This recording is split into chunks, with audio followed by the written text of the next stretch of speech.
और कलश यात्रा की महिमा क्या बताई गई? वैसे जाना तो अपने को प्रथम उसमें घाट पे था, पर गर्मी बढ़ रही थी, समय ज्यादा हो रहा था, तो 2 नंबर घाट से ही जल लेकर के शीघ्र वापस आना पड़ा। लेकिन मैं तो कहता हूं, एक घड़ी आधी घड़ी आध्यो में पुनिया। 2 नंबर तक भी गए, पास तक भी गए, तो जो संतों के साथ भगवान की तरफ या तीर्थ क्षेत्र में एक एक कदम हम बढ़ाते हैं ना, या संतों के दर्शन के लिए एक एक कदम बढ़ाते हैं, या भागवत की कलश यात्रा के लिए एक एक पग आगे रखते हैं, तो ज्यों ज्यों पग आगे बढ़े कोटिन यज्ञ समान, संत मिलन को चालिए तज माया अभिमान। क्या कहा है? ज्यों ज्यों पग आगे बढ़े, एक एक कदम तो कोटिन यज्ञ समान। किसी ने गिना आप कितने कदम चल करके आए हो? किसी ने काउंट नहीं किया, पर प्रत्येक कदम पर करोड़ों यज्ञों के समान आपको पुण्य की प्राप्ति हुई है। आज महाभारत में आती है ना कथा, राजस्वी यज्ञ करने गए जब अर्जुन, युधिष्ठिर इत्यादि पांडवों, तो भगवान से पूछा कि हे गोविंद, हमारा यज्ञ पूर्ण हुआ, ये हमें कैसे पता चलेगा? तो भगवान ने अपना शंख दिया अर्जुन को और कहा, जिस दिन ये अपने आप बजने लगे ना, तो समझ जाना कि आपका यज्ञ सफल हो गया। पांडवों ने यज्ञ किया, दूर दूर क्षेत्रों से सभी संतों को बुलाया, यज्ञ किया, लेकिन पूर्ण आहुति के बाद शंख बजा नहीं।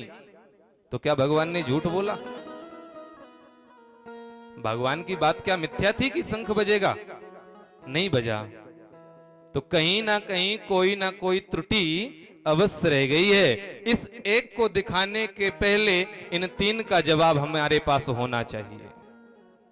भगवान के पास मैं जाऊं कि आपका कहा हुआ शंख बजा नहीं, उसके पूर्व में कमी क्या रह गई, ये हमें जानना चाहिए। सभी संतों को बुलाया था।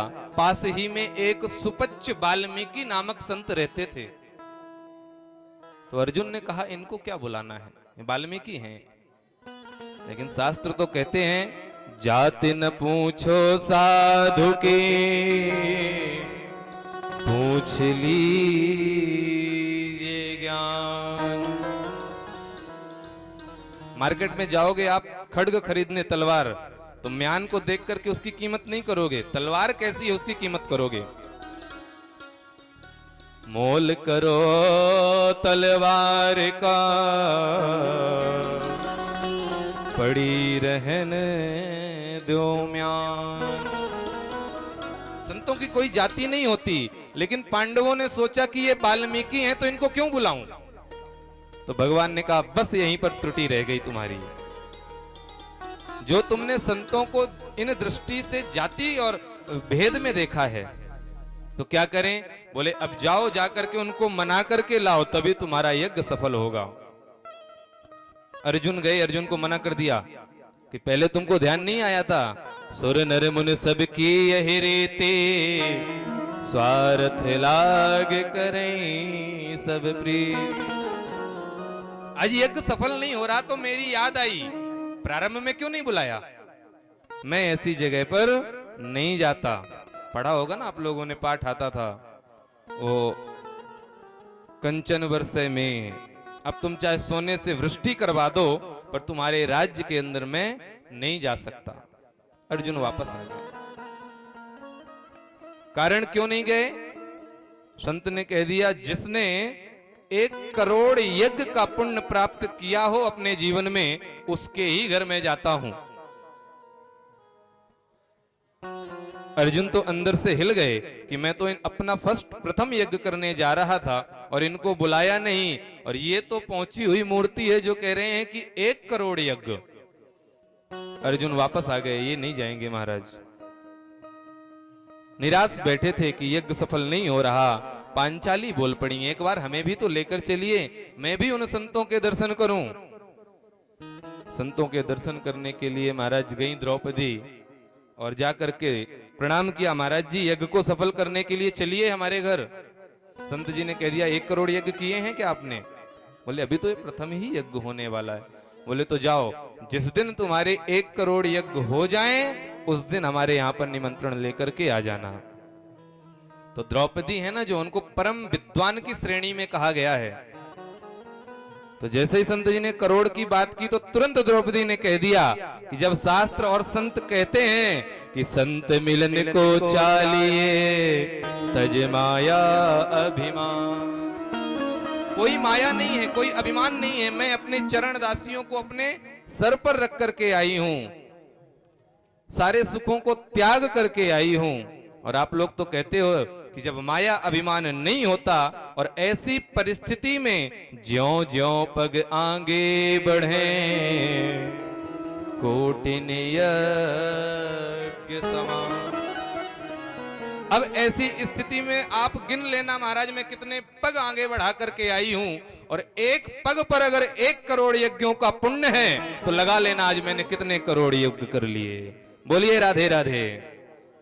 संत जी ने तो हाथ जोड़ लिया द्रौपदी के सामने, धन्य है देवी। और उसी समय तत्क्षण खड़े होकर के राजसी यज्ञ में आए और शंख बज उठा। भगवान ने कहा पांडवों तुम्हारा ये राजसी यज्ञ संपन्न हुआ।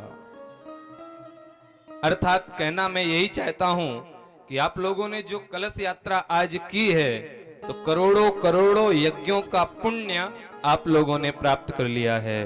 बलवा के बिहारी लाल की जय, श्री वृंदावन धामों की जय।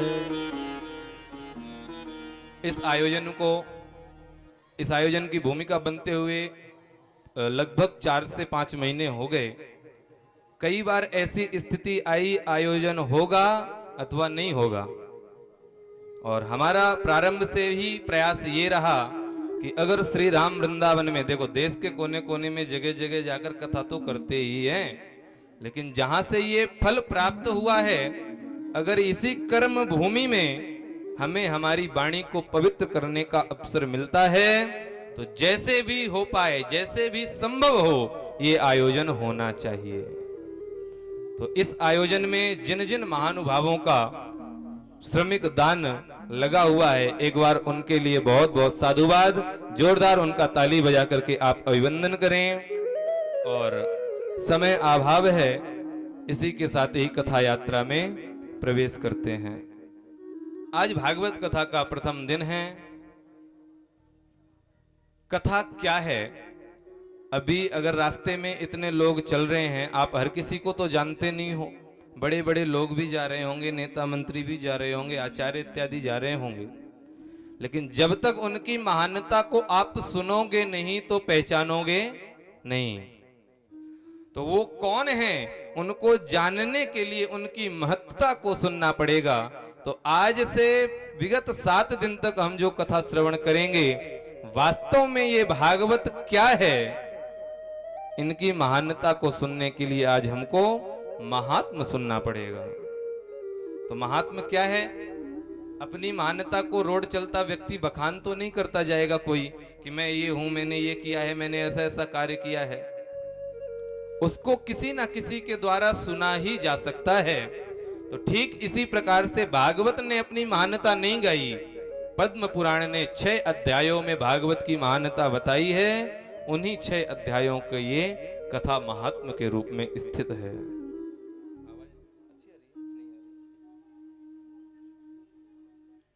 कि सच्चिदानंद रूपाय विश्वोत्पत्त्यादि हेतवे तापत्रय विनाशाय श्री कृष्णाय वयं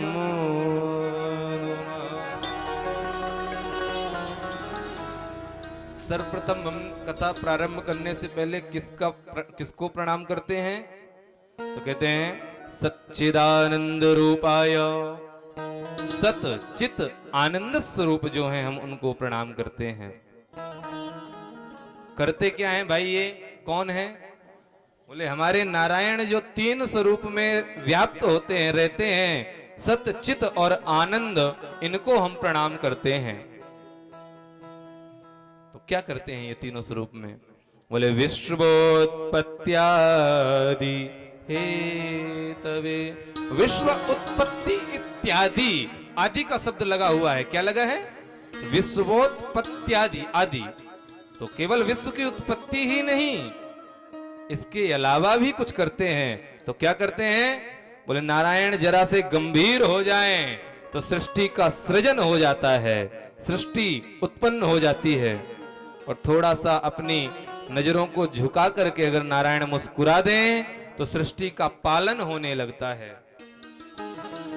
और जरा सा क्रोध आया तो भ्रकुटी विलास सृष्टि लय होई, भ्रकुटी विलास सृष्टि लय होई, भ्रकुटी विलास सृष्टि लय होई, भ्रकुटी विलास सृष्टि लय होई,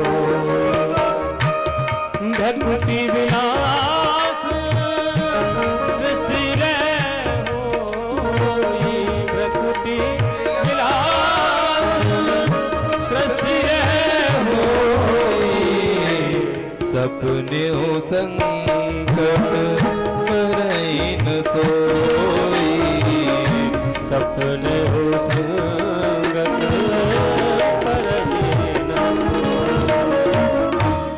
जरा सी भ्रकुटी टेढ़ी हो जाए तो सारी सृष्टि का विनाश हो जाता है, प्रलय हो जाता है। तो विश्वोत्पत्त्यादि हेतवे, अरे वाह ठीक है, करते होंगे जो करते होंगे, हमारे किस काम के हैं? प्रायः इंसान अपना ही लाभ देखता है हर कार्य में। तो कहते हैं अगर तुमने इनकी चरण शरण ग्रहण कर ली ना तो तापत्रय विनाशाय, तीन प्रकार के ताप होते हैं ना, दैविक दैहिक भौतिक। दैविक ताप होता है, किसी के विवाह में जा रहे थे, अचानक ऐसी कोई आपदा आ जाए कि जा ही ना पाओ, ये होता है दैविक ताप। एक होता है दैहिक ताप, घर में बहुत सारा माल खजाना पड़ा है, बहुत सारा धन है, लेकिन डॉक्टर के पास गए तो कह दिया सूखे फुलके और मूंग की दाल का पानी ही खा सकते हो। अब धन बहुत घर में पड़ा है, क्या किस काम का? तो ये हो गया दैहिक ताप, क्या खाऊं। और एक होता है भौतिक ताप, जठराग्नि तो बड़ी प्रबल है लेकिन खाने को कुछ नहीं है। तो एक जगह क्या खाऊं और एक जगह क्या क्या खाऊं। तो अगर इन तीनों तापों से मुक्त होना है तो इनकी चरण शरण ग्रहण करना पड़ेगा, क्योंकि तापत्रय विनाशाय श्री कृष्णाय वयं नुमः। दैहिक दैविक भौतिक तापा, दैहिक दैविक भौतिक तापा, दैहिक दैविक भौतिक तापा, दैहिक दैविक भौतिक तापा। राम राज्य का हो नहीं व्यापार, राम राज्य का हो नहीं व्यापार। राम जी के राज्य में ये बाबा गोस्वामी जी कहते हैं कि सभी ने राघवेंद्र सरकार की चरण शरण ग्रहण की तो इन तापों से मुक्त रहे। तो मेरा भी निवेदन है कि आप लोग भी अगर इनकी चरण शरण ग्रहण करेंगे तो गवाह है वाल्मीकि और रामचरितमानस कि किसी को इन तापों से ग्रसित नहीं होना पड़ा। एक दिन 88,000 ऋषि नैमिषारण्य तीर्थ में बैठे बैठे आपस में विचार कर रहे थे कि कुछ सत्संग किया जाए, सत्संग किया जाए। तो 88,000 ऋषियों में हजारों हजारों वर्ष पुराने संत बैठे थे। तो एक दूसरे का सम्मान करते हुए कहते हैं, नहीं नहीं पहले महाराज आप सुनाइए। तो दूसरे कहते हैं, अरे हमसे बड़े तो वशिष्ठ जी बैठे हैं, इनको कहो ये सुनाए। तो उसी समय एक छोटा सा बालक दिखाई पड़ा। तो कहा, कोई मत सुनाओ, इस बालक को लाकर के व्यास गद्दी में बिठा दो और रोमहर्षण जी के पुत्र श्री सूत जी महाराज को बिठा 88,000 ऋषियों ने गद्दी में बिठा करके और सुंदर सा प्रश्न कर दिया कि अज्ञान दांत विध्वंस